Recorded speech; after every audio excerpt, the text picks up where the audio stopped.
The following is paid programming. It's time to talk taxes. New friends, new opportunities, new partners. E.G. Tax. It's Ask the Tax Lady with Esther Gulius and E.G. Tax on News Radio 930 WBEN. To reach Esther now, call 803-0930. Toll free at 1-800-616-9236. And cell calls are free at star 930. And now, live from the WBEN studios, it's Esther Gulius. Hey everybody, this is the Tax Lady, and we are going to give you the scoop on your taxes, federal, state. We really got it nailed, and I will tell you, if you have any questions, we have like 2 months till the end of the year, and we want to make sure that you don't overpay and you get everything that you're entitled to. And you think it was confusing before, wait till we get done with you today. I think you should pull over if you're on the side of the road. I got in studio with me Tiffany Fabian and Christopher Fabian. Hey, guys. Hey, Esther. Hello, Happy Esther. Saturday. Happy We're in Saturday to you stereo. guys. All right, so we know New York State, right, Chris? Unfortunately. All right, so basically, I mean, if you kind of look at what really happened with New York, it's like they are so ticked off at what the president is doing. The state of New York says, we're divorcing the federal. Basically, And, yep. and we are not doing what they say, right? Right. Yep, because they don't have to declare the alimony. That's true. All right, so basically, the people in the state of New York have the benefit, really, because, and it really is a good thing for New Yorkers in one sense, because some of the things that would have been taken away from them on the federal level and then would have normally carried through on the state level, the state has said, no, we're not doing that. So basically, you will taxpayers are going to get the tax savings. Many people will get the tax savings on the federal. And the state of New York has basically said, we're doing 2017 rules. Yep. Yeah, I'm very proud of them. That is kudos to them. Is what I got to say. Well, because with the SALT deduction and the limiting the state and local income taxes as an itemized deduction, that really did hurt New Yorkers. But the state of New York says basically you do a federal return, you do federal laws, and then you do New York, and you're going to do New York laws, and the New York laws do not parallel the federal laws for 2018. They go back to 2017. So all those things that aren't deductible on the federal are deductible on New York State. So basically, people have to keep two different sets of books, right? Mm-hmm. That's right. Yep, I was meeting with a client yesterday, and I said, yeah, well, you can't take that anymore, those stock brokerage fees. And I go, and this was a New York resident, and I'm like, but you can for New York. New York, so right. Make sure you save everything. So if 8030930, 8030930, star 930 on a cell phone, our text line is, what's the text number? 3930. 3930. All right. So, and if you wanted to talk about something before we get into all this, the nitty gritty of this.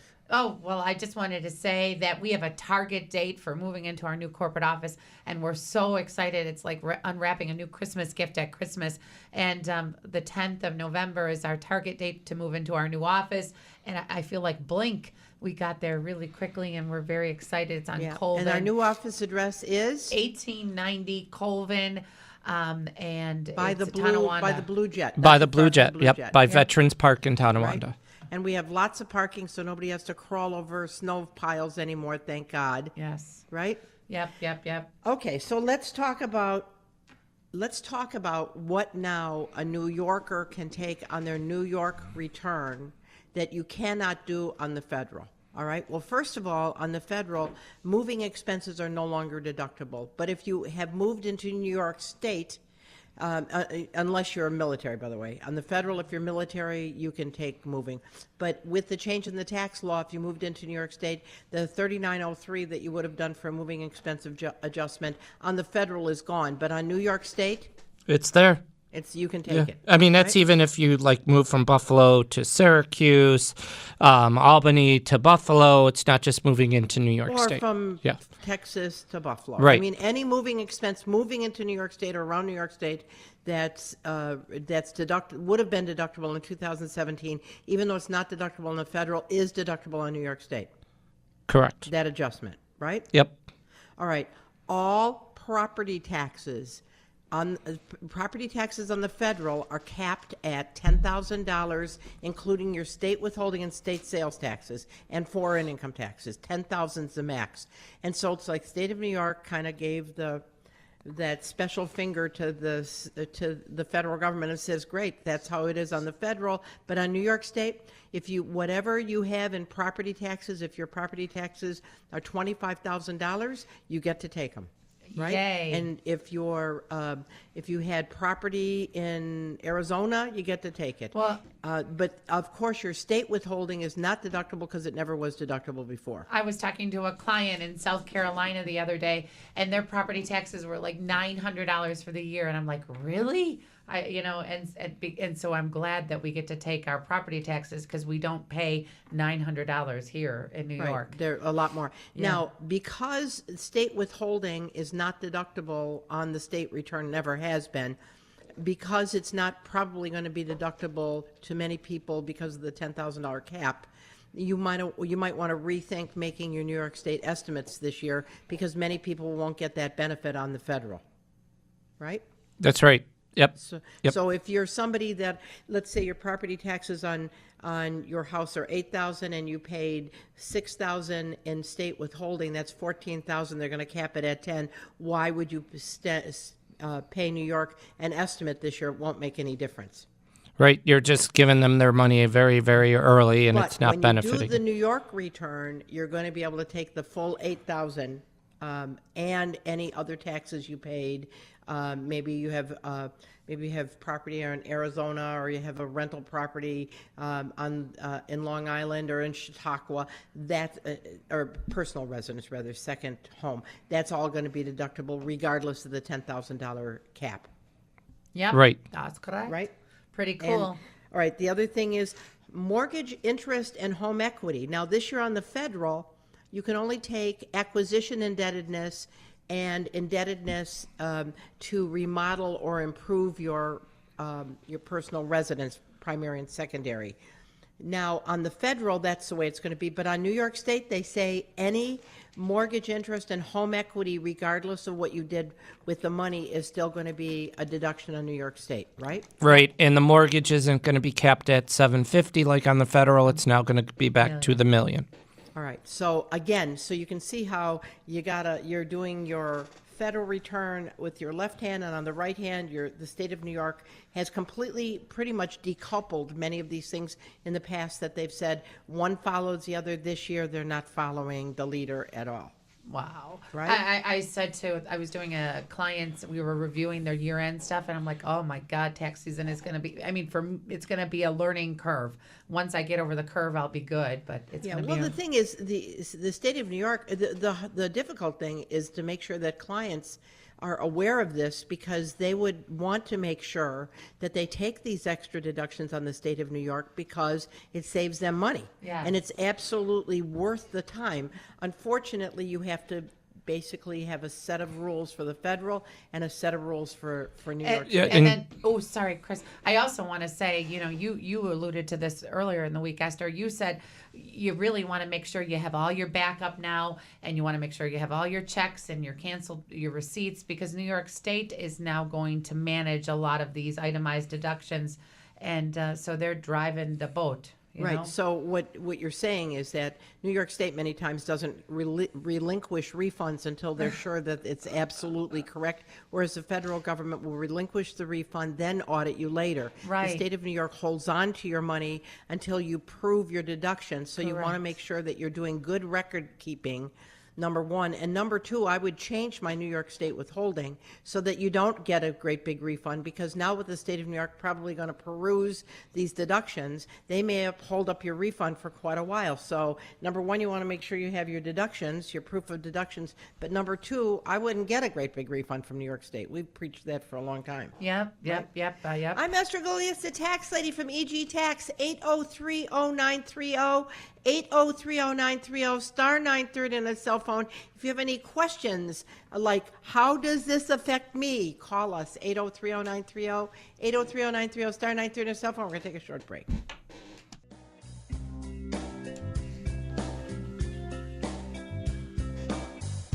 Well, that's kind of mellow, Frank. Wow.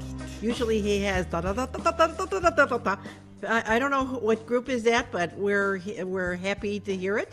I'm Esther Golias, the tax lady from EG Tax, 803-0930, 803-0930, star 930 on a cell phone. Okay, so we're talking about how the state of New York kind of is decoupled from the federal this year. So what isn't deductible on the federal is deductible on New York State using the 2017 tax laws. So that means that you want to make sure not only do you have to know what's deductible on the federal, but you got to make sure that you got all your state stuff ducks in a row. Now, one group of people that should be thrilled is the over-the-road truckers, right? Yes. Oh, definitely. You know, because this year the miscellaneous itemized deductions for people that are employees that use their vehicle or have expenses for their job is not going to be able to deduct it. But on New York State, it's going to be deductible. So if you were an over-the-road trucker for 200 days and your per diem was $52 a day, your deduction would have been $10,400 times 80%, or $83.20 last year on the federal. This year it'll be nothing on the federal, but on the state they're going to let you do the $83.20. Real important for an over-the-road trucker, right? Yeah. That's right. Really, it means that they'd save about $600 in taxes. That's a lot of money. I just got to chime in. I'm just still sad that they're losing it on the federal, but that's just.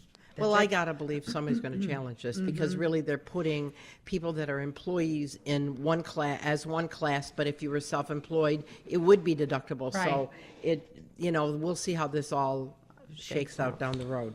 But so miscellaneous itemized deductions are back, and so employees like over-the-road truckers, and Outside sales. outside salespeople, people working in their home, all those things are deductible again on New York State. And we don't know exactly what forms they're going to do yet. It looks like they're coming up with their own itemized deduction worksheet, right, Chris? That's right. It's I believe it's going to be an IT 195.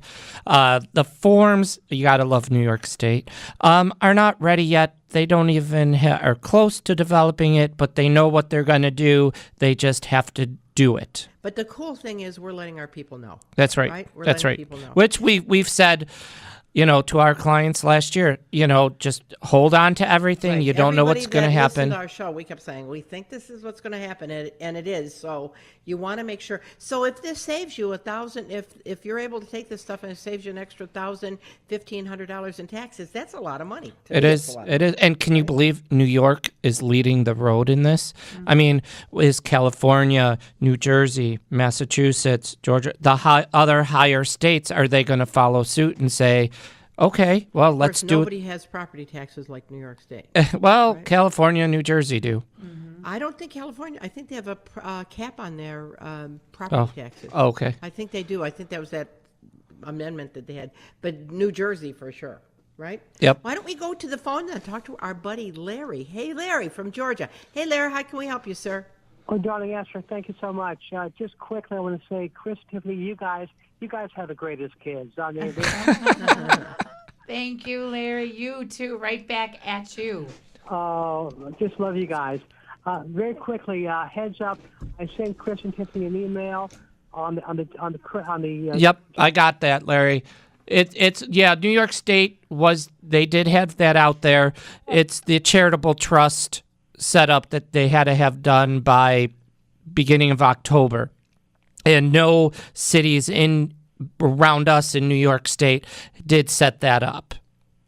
Okay. But now, Chris, I'm leaving the country at the end of this month. probably be back maybe in January sometime, but although I'll have access to the internet. So if there's anything I need to do before then, I can pay bills online, but in terms of paying state estimated taxes, what do you think? Or should I just call you back this coming week? Just call me during the week, Larry, so I can pull up your return and run all the numbers again. That item that he was talking about, would it be something that he could use for a federal charity? Yeah, that's what that's for. So maybe you should maybe you should do an estimate.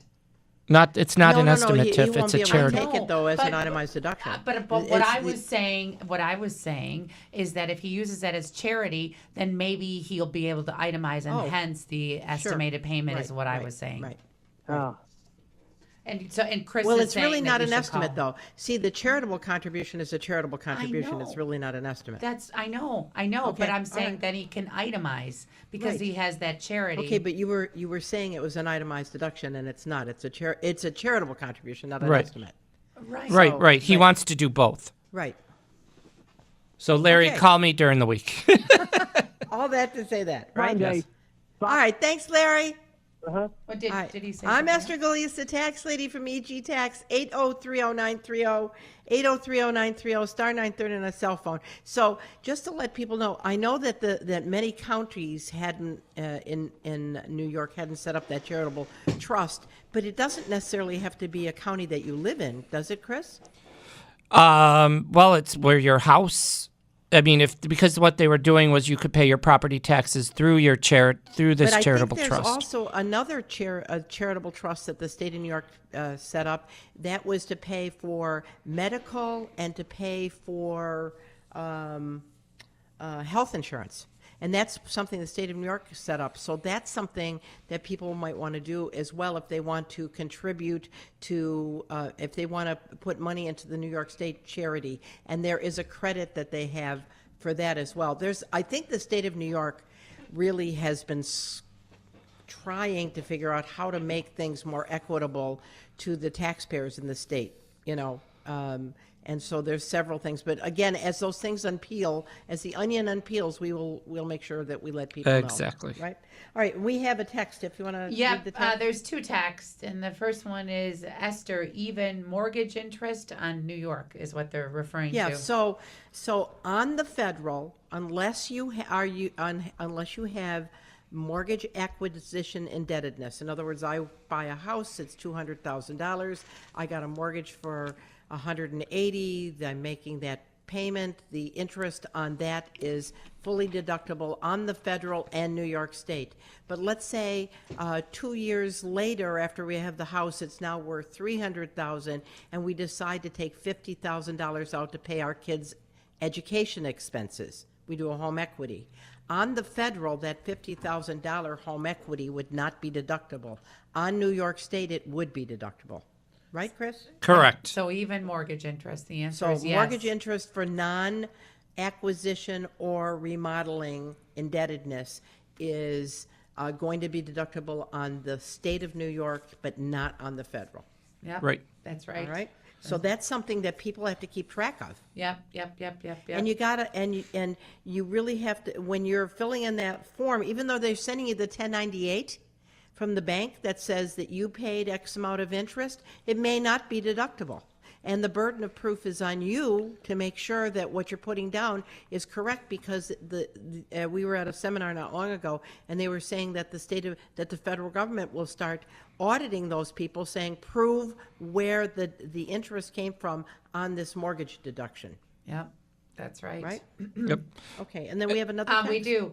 Hi, Esther. Great show. How do the different rules affect a sales rep? My wife is in real estate. We were under the impression we didn't have to log the mileage. Okay, so if she's a realtor, she's self-employed. As a self-employed person, this miscellaneous itemized deduction that we're talking about that is not deductible for regular employees will be deductible to your wife. If she's using her car, and I can't picture a realtor not using her car, you do have to have a mileage log to establish where you put those business miles on. So I don't know It doesn't have to be contemporaneous. In other words, it doesn't have to be per diem, but you have to be able to go back and reconstruct the log and determine how you came up with those business miles. And they are going to ask for a beginning and ending odometer reading off of a repair statement to establish the total miles that you put on your car. And you do have to keep a log of that. Right, guys? Yep. So what you're thinking, undo what you're thinking. Because she does have to keep track of it. But as long as she can reconstruct right now, that she knew that she took John and Mary out to 30 houses in last February, she can go back and reconstruct that. But it has to be, your mileage deduction has to be established based upon fact. Yep, that's right. Not just guessing. Yep. Right, and hopefully she's been keeping track of everything else too. Her cell phone will be easier to do because you can easily call your cell phone company. But her signs, her dues, her gifts, her MLS fees. Now here's a big change. Her entertainment, which would have been deductible in the past, may not be deductible this year because they've made that so that entertainment is much more difficult to claim.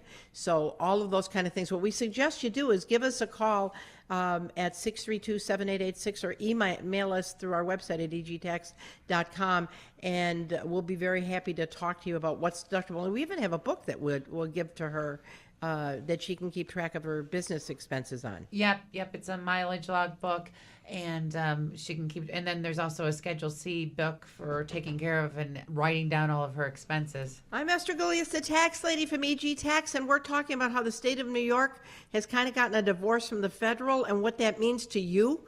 8030930, 8030930, star 930 on a cell phone, and we want to help you getting back to miscellaneous itemized deductions. We got a break for the news. We got a break for the news. That's right. All right, well, we're gonna break for the news. We'll talk to you on the other side.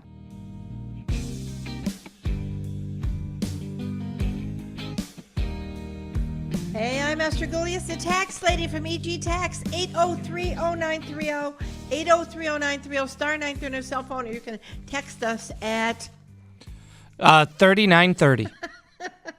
Like the toll-free number. I don't know what the toll-free number is either, right? Yeah, I used to know that.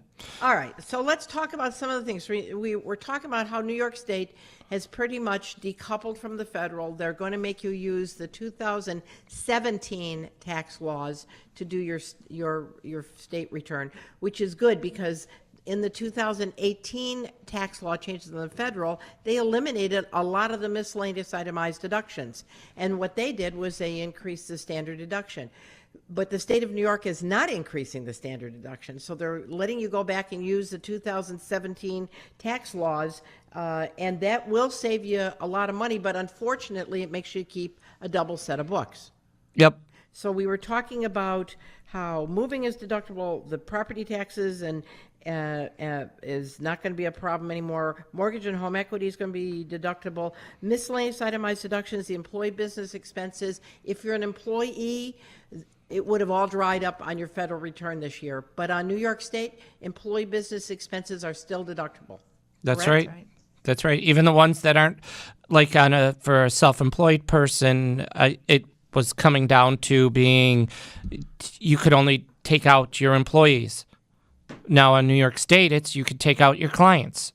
So well, I believe that they just did a technical correction on that, and I believe that you can still entertain. You can take your clients out for lunch, but only half of it's deductible. But there is no entertainment. Like, for instance, going to the hockey games or anything, you can't do that at all. Yeah, you mentioned that during the week, Esther. Right. I mean, right. That was one of the recent technical corrections. Office and home. On the federal, there is no, unless you're self-employed, you're going to have no office and home deduction. On the state of New York, it's still good. Yep. If you're working out of your home. Right? That's right. A continuing education, where you're going to school for your job, like we have to take 24 credit hours. 1,000 hours a year, but we have to take all kinds of continuing education classes, which would not be deductible for us. as employees, but the state of New York says you can deduct it. The federal says you can't. Legal and professional expenses like brokerage fees, legal fees if you hired an attorney to help you to get taxable income. Maybe you were involved in a lawsuit with your employer. That wouldn't have been deductible on the federal, but on New York State, that's going to be deductible, correct? Correct. And then union dues, deductible on the state, but not the federal. Correct. Used to be deductible on the federal, Used to be on, obviously. right, all this stuff. And it, of course, like we said, your brokerage fees, the cost of you taking care of all of your investments would not be deductible on the federal, but will be deductible on New York State. And there's really a whole bunch of other things. And the alimony thing, Chris, you want to explain that? Well, the new federal laws for alimony, starting with divorces on January 1st, 2019, the person paying the alimony, it is not deductible, and the person on the federal, and the person receiving the alimony does not count as income on the federal, but on New York State, it is going to be deductible and it is going to be taxable. So, I mean, you think about this. I mean, you basically have two separate groups of tax laws to go in. So again, I'm Esther Gillies, the tax lady, 8030930, 8030930, star 930 on your cell phone. That's why we want to keep you abreast so you don't throw out all those darn receipts and shoot yourself in the foot on the New York State return. Exactly. Okay, let's go to the phones, and we have Rick. Hello, Rick. Hi, Esther. I was listening to you a couple of weeks ago, and there's a really good question on a house of an older lady who was turned it over to her daughter, and the sale of which, and of course she's not dead, of course, and the sale of which would be a capital gain. And I didn't get your answers to that in terms of how the capital gain works. And I was questioning, of course, now during today's program about the New York State tax liability as well. Okay, so here's the thing. Moms and dads feel like the biggest asset they have in many cases is their personal home. So in fear of a nursing home, many times they gift the house to the child.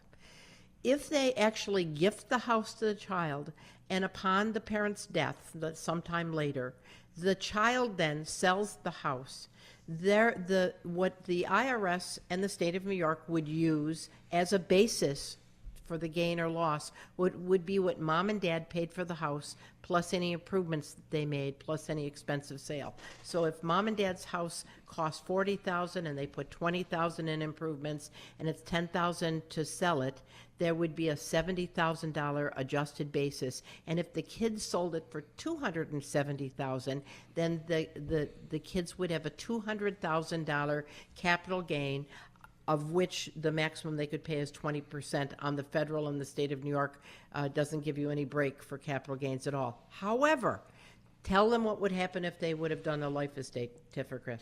If you do a life estate, then you get the stepped up basis, and it doesn't have to go back to the original basis, and so you get that nice. As long as the person passed away. Yeah, right. And it can only be for the primary residence. It couldn't be for a second home.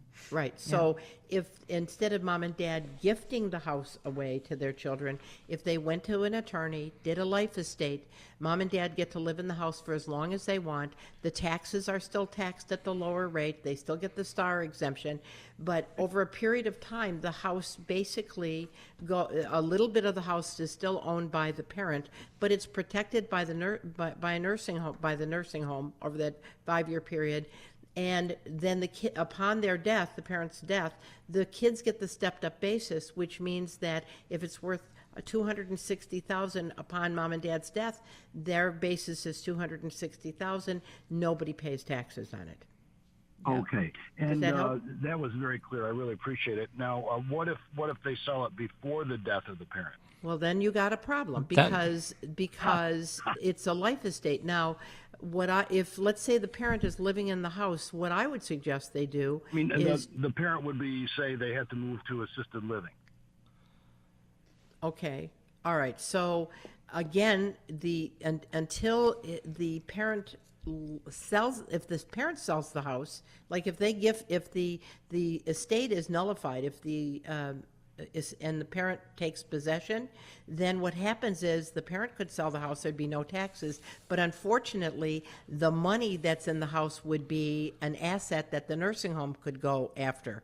So I think what you have to do, if it's before, if the house is sold and the parent is going into a nursing home, the funds are protected, but I don't know what would happen if the house is sold. Yeah, I in a don't life know. estate, the parent gets like 5% of the sale, and the rest goes to whoever was listed as the But beneficiaries. of course, they wouldn't get But the stepped-up They, basis. nope, they wouldn't get the stepped-up basis, so the children would still pay the big gain on it, at but the least money they would be wouldn't- protected. Right, the money would be protected. At least they'd end up paying the 20%, maximum 20% in taxes, but at least the money is protected from the nursing home.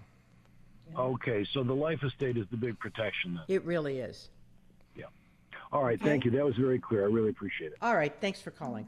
I'm Esther Golias, the tax lady from EG Tax, 8030930, 8030930, star 930 on a cell phone.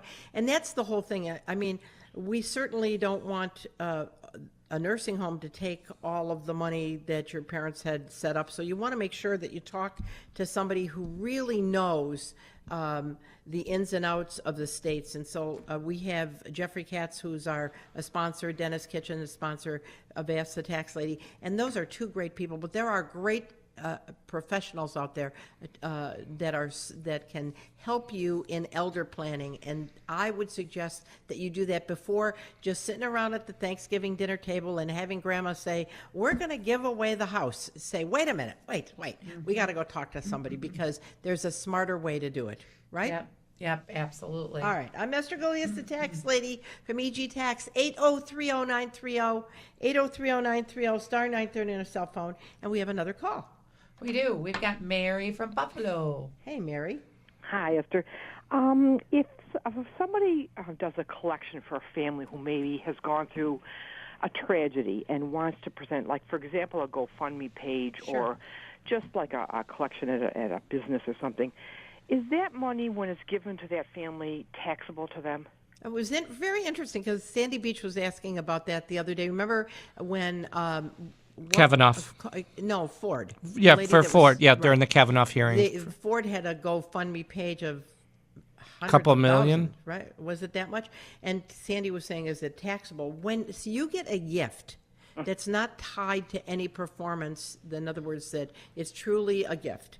A gift is not taxable to the person that receives it, all right? If you aren't performing a service, you're not doing anything to earn the money, it's going to be completely tax-free to the person that receives the gift. However, is it deductible, Tiff?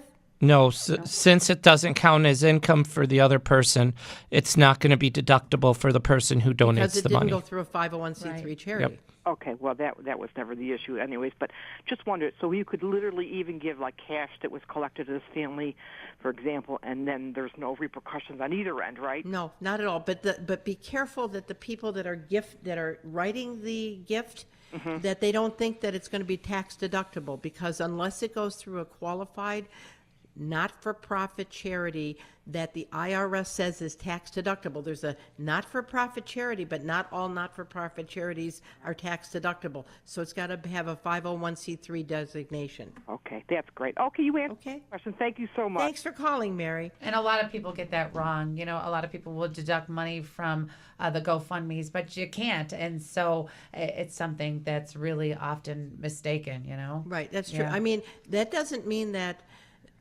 some GoFundMes don't have a 501c3 buried in there. I mean, I'm assuming that somebody could have said, please donate to this charity, and they might have gone through the application process with the Internal Revenue Service, and the GoFundMe donation would be deductible. But most of the time, it's to an individual, and it's a wonderful thing to do, but it's not going to be deductible to you. It won't be taxable to them, right?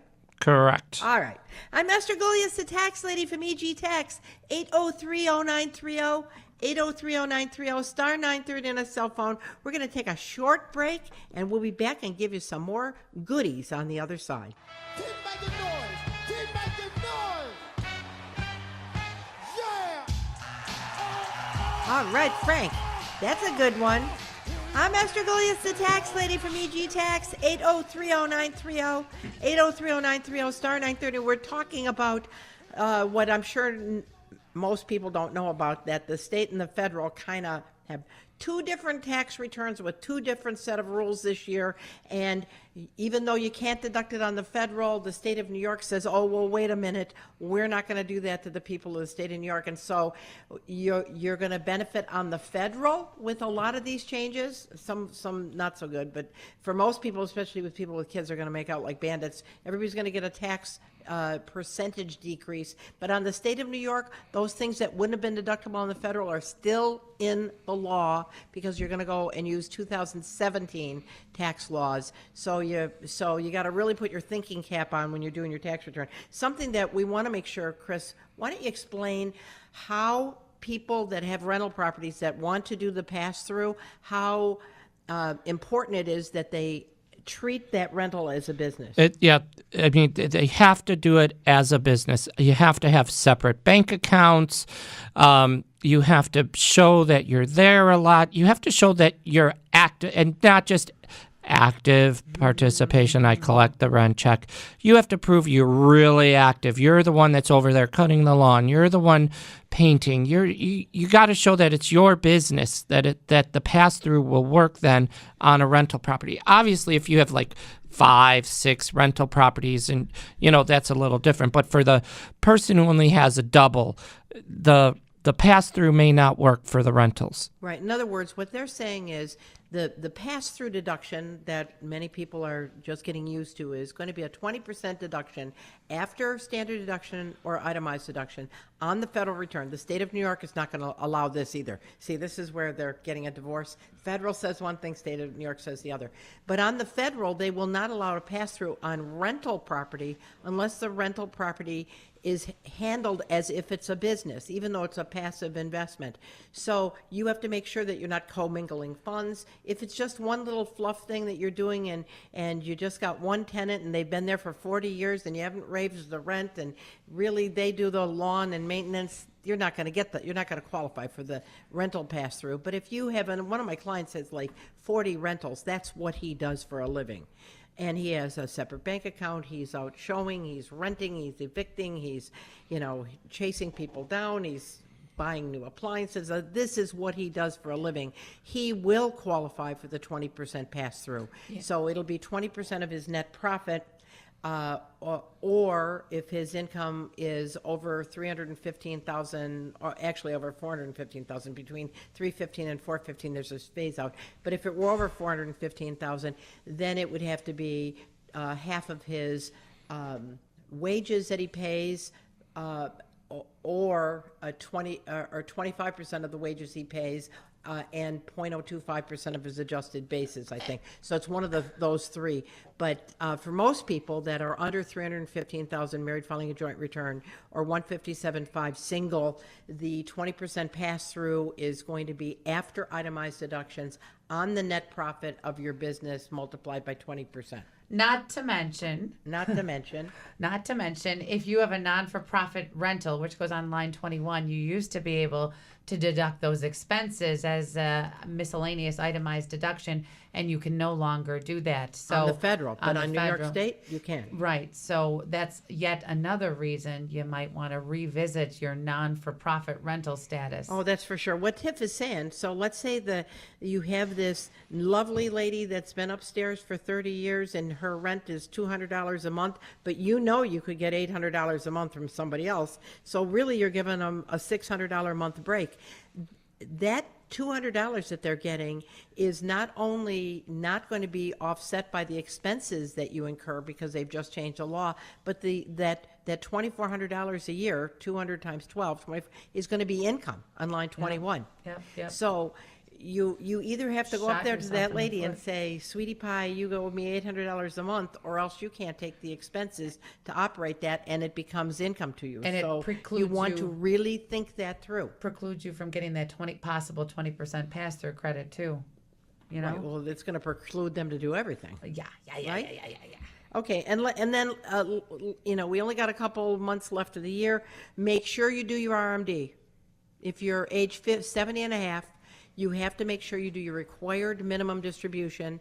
I know Trump is talking about maybe modifying that in this second round of tax cuts that he's trying to get through. After Tuesday, who knows, it'll be maybe a moot point, but he was talking about making it so that some lower income people don't have to do the RMD.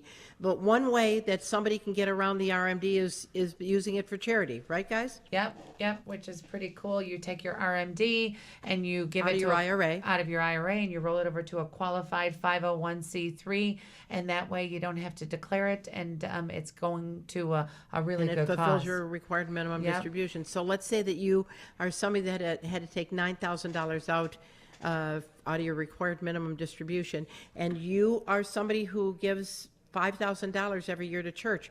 You can contact your IRA department, and they can pay the church directly. And so what'll happen is that $5,000 fulfills part of your RMD. You still have to do 3 if 8 is your minimum.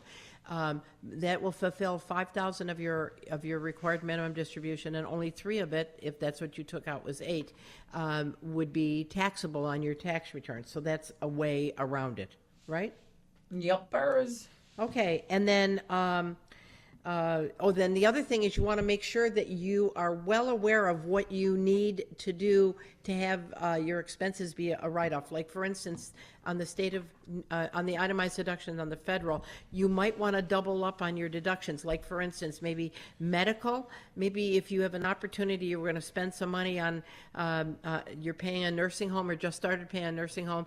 Maybe you want to make that January payment in December to make sure that you have more itemized deduction on the federal, right?